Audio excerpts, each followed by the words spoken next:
To turn it over to Justin Fernandez from Lyle High School.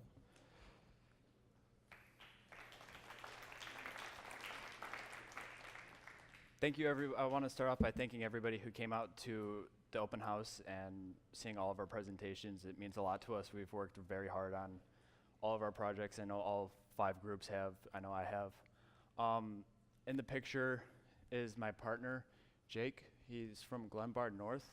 He had an unforeseen absence, so I'll be your presenter today. So our product is, or our design is, we took, first off, can I ask, how many people have children who complain about sunlight in a car? Do you have a roller shade have you ever purchased one that you hang on the window?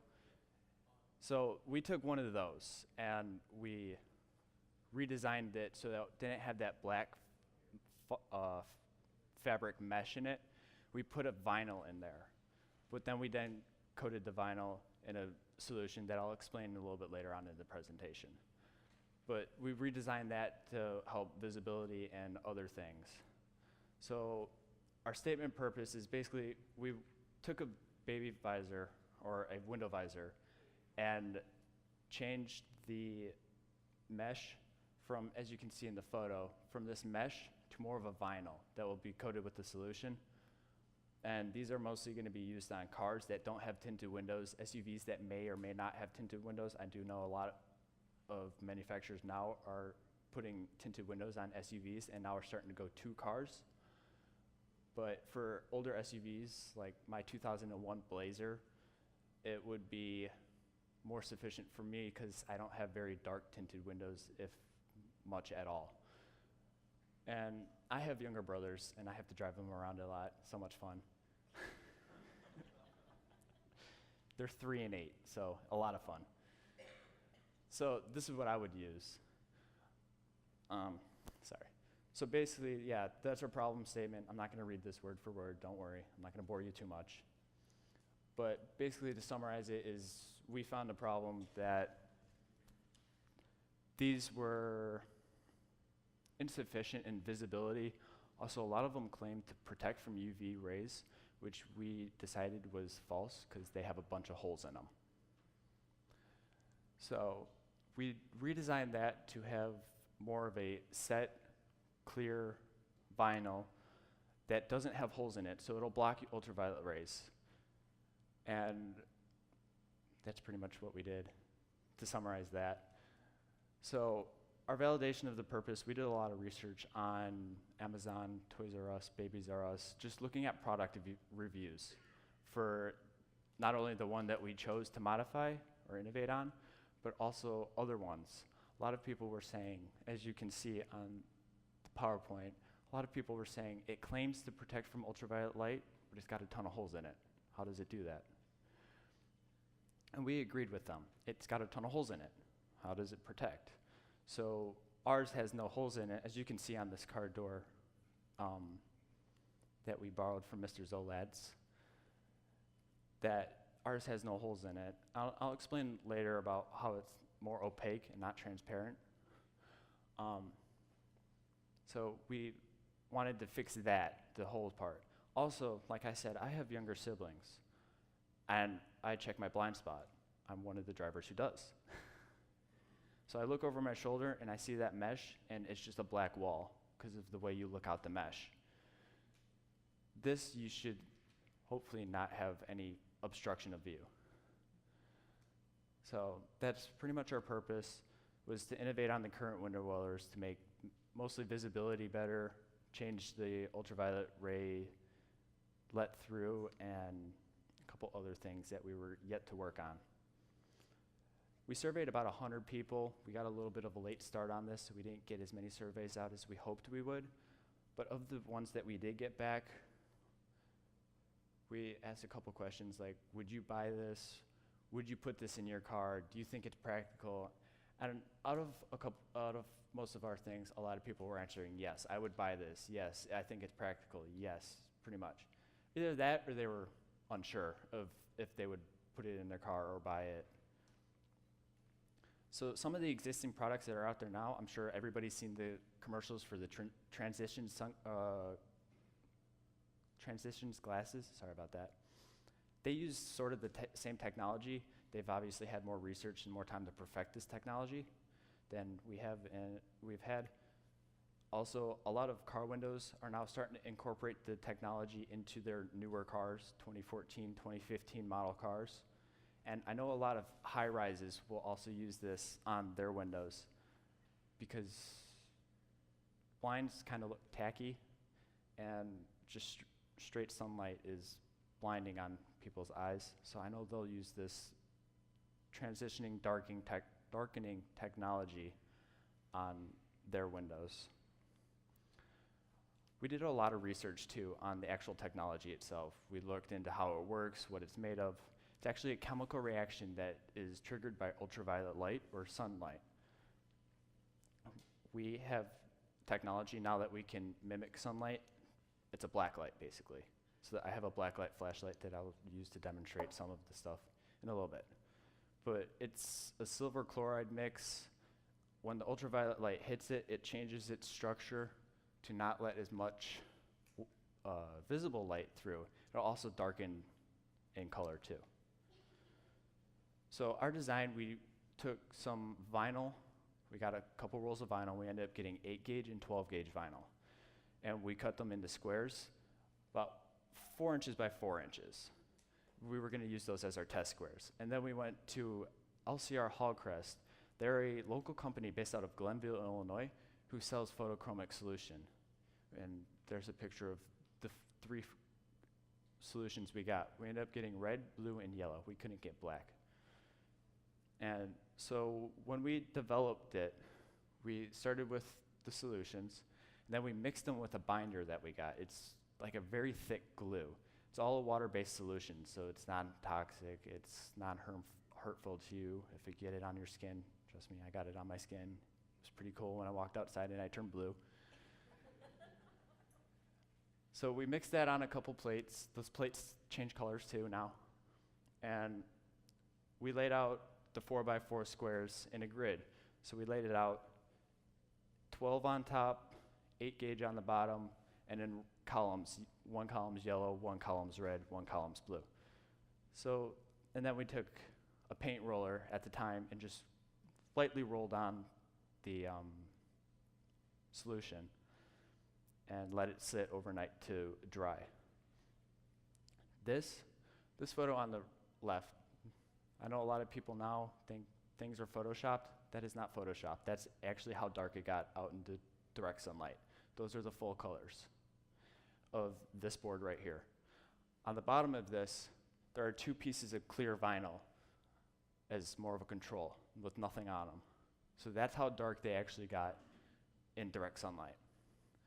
On the right, that's our final prototype sheet, which is a lot bigger. It's about 19 inches by 17 inches. That's the one we used in our actual roller shade. And we use an airbrush to spray on the actual solution. We thinned it out a little bit because it was water-based, so we could try and save some. We only got a limited amount. And then this photo, which I think is pretty cool, this was actually taken here in the building, in the courtyard out that you passed when you all walked in. We went outside, hung it on the window during a obviously sunny day, and then when we came back inside, there was a shadow, which was great news. It was actually blocking light. You can't see it very well in this picture, but that was a purple one that we kind of experimented with, and it didn't work too well, but, excuse me, it did block light, it did start to change color, it darkened, it did everything we hoped it would. And also, we decided to stick our hand in the sunlight going through the window and then in the shade. And you could also feel a difference in temperature. It got a lot cooler in the shade than it did in the sunlight. So this was our final product. We ended up making 2. One of them, we had a little bit of an issue sewing. I'd like to thank Ms. Johnson for teaching me how to sew again, because I'm a guy and I don't know how to sew. We had a little bit of trouble on the first one getting the sewing to go straight, so that one is a little crooked and doesn't go in, it doesn't retract. The second one, which is the one hanging, does actually retract. We were able to get that one pretty much as close to perfect as possible for a first prototype. So we end up having two. One is actually over on my table, the one that doesn't retract. And then when we finished putting everything together, we went in our EDD room, or Engineering Design and Development room, our classroom. We hung them on the windows, and you can sort of see this one has a slight hint of red. This one has a slight hint of blue. The only reason why they didn't darken as much as I'd hoped they would have was it was cloudy. The clouds help block a lot of ultraviolet light. So on a cloudy day or at night when there's no sun, you're going to see no color change. Also, at this time, the sun was on the west side of the building, sorry. We're on the east side of the building. So the sun was already on the other side of the building, and the building was also providing shade from ultraviolet light. A lot of our next steps is to experiment with different photochromic dyes to make it less opaque. As you can see, it's fairly opaque as it is now. That's with, I think, about 2 coats on, if I remember correctly. And we are hoping that it would be more clear, like our control samples. We were hoping it would turn out like this. It is a first prototype, so we didn't get exactly what we wanted. We also want to experiment on it. It does rub off easily in its present state with no sealer or anything on it, so we need to experiment with sealers that'll stick to the solution and also to the vinyl. That way it doesn't rub off, your kid pulls on it, yanks it, breaks it, whatever. It won't come off on them. And then we also want to improve the tracking system a little bit. The tracking system that's in there is kind of weak. It doesn't really pull the shade up as well as we want it to. We also want to improve it so that it rolls back up straight, because I'm sure everybody who's ever used these have gotten it crooked and then it doesn't work, and yeah, frustration. So those are basically what our next steps are. A lot of our sources were just local sources. We went to Joanne Fabric to get our vinyl. It was fairly close. Mr. Clement actually went and got that for us, so we didn't have to order it. We got our flashlights off Amazon. That way we can mimic the sun indoors. LCR Hawcrest, I mentioned them earlier. They're the company out in Glenview that we got our solution from. And then Toys R Us is where we ended up getting our roller shade that we innovated on. Yes, very official sources. So I'd like to make a special thanks to Mr. Clement, our teacher. Ms. Rima Black, she's the Deos Executive Secretary. She's also a chemical engineer, so she helped us a lot with the chemistry part in this. She's also one of my mentors, and also who sadly is not here today, Jeff Williams. He's the president of Packer Engineering out of Naperville. He was also our other mentor. And then I want to give another thanks out to Ms. Johnson, who taught me how to sew.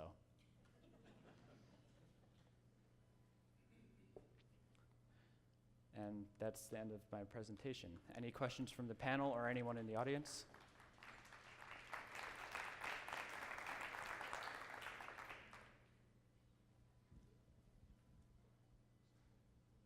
Good job. Thank you. So, I understand you had to do research about this, and I'm just curious, what other products received negative reviews during your research? A lot of products that got it were more the cheaper built ones, cheap plastic, very thick fabric. Walmart stuff? Pretty much, yeah. Okay, fair enough. And did you experiment at a need to add a number of coating based on the color while you were experimenting this? For coating, we just, like I said, we thinned it out. We didn't really do any ratio stuff. We knew that when we sprayed it on, it'll be on there. We put enough coating so that we could see it, and then further development will be more ratio-based. The slurry, the more slurry you have compared to the binder, the darker the color will get. How much water you add to it, if any at all, the lighter the color will get. It all depends on ratios in this, and when it comes to the color and the darkness. When we got the purple one, we ended up combining whatever we had left of the red slurry and the blue slurry that we'd already mixed with the binding compound, and that's how we got the purple. Red and blue makes purple. We all learned that in kindergarten. So that's how we got the purple. We had a yellow one. The yellow one didn't work too well because it's yellow. It's a bright color. It doesn't really do what we wanted to. We want it to darken, not really get brighter. So I'm sure if we would have combined it all three, maybe a couple other colors if we can find them, we could have gotten more of a black hue, which is what we were hoping for originally, but we could not find any black dye at the time. All right, thank you. I think you kind of answered my question in that. Do you? You have the black light. Yes. So are you going to give us a demonstration? Yes. with it? So it takes a little bit. The red one actually works the best with the black light. So if I take this and hold this here for a couple seconds, it turns red. The blue one, it takes a little bit longer, but it eventually turns blue. The yellow one, like I said, it doesn't really work that well, and it's a lot harder to see. The car window, this car window I think has a little bit of a UV protection built in, but if you hold it here, it'll eventually start to change. I'm not sure how well you can see that. So what does the color change do again? I can see the color. That one's red. Mhm. The one on our table is blue. We originally wanted it to turn to black or a grayish color, but we could not find a compound or a slurry that was that color. We ended up finding the red and blue one, which we were very thankful and grateful for because you'd be surprised how hard this stuff is to find. So the colors block UV? Yes. Okay. It's and triggered by ultraviolet light, which thus darkens, not allowing that ultraviolet light through. Visible light, red through purple or violet, you'll still see those colors.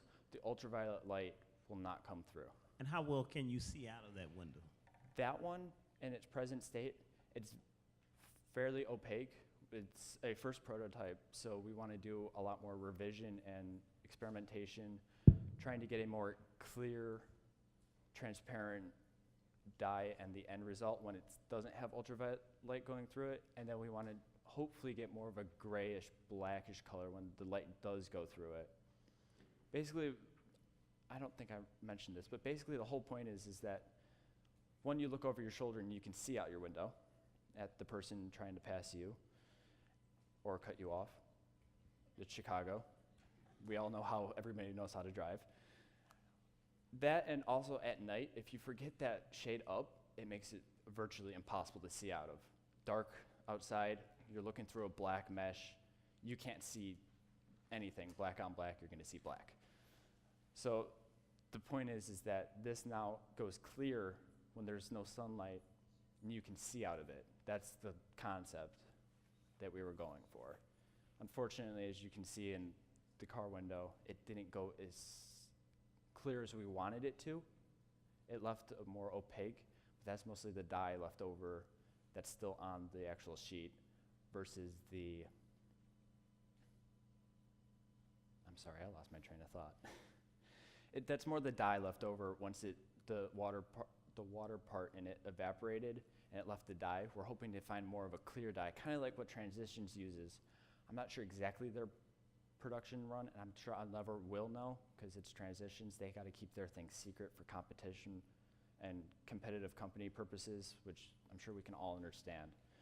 But they've obviously had a lot more time working with this photochromic dyes, working with these solutions, getting them to go clear, getting them to darken, and one day that's what we hope to eventually accomplish, where it goes completely clear indoors, like in a parking garage.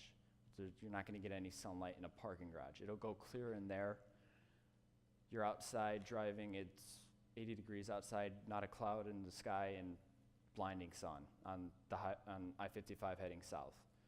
That's where this would come into play. It would darken, it'll block the sunlight coming into the vehicle, helping children, passengers in the back, so that they can still look out the window, but they're not being blinded or scolded by heat and everything through the windows, if that makes any sense. Absolutely. Very, very good. Good job doing it by yourself, too. It's always tough to go solo. Thank you. Thanks.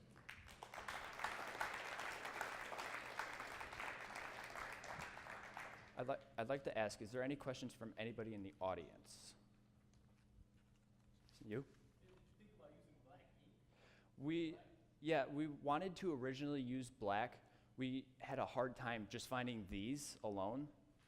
So in further development, we want to use, yes, a black or a gray. But at this time, we could only find the 3 colors, the red, the blue, and the yellow. But yes, we do. If that answers your question. Ma'am?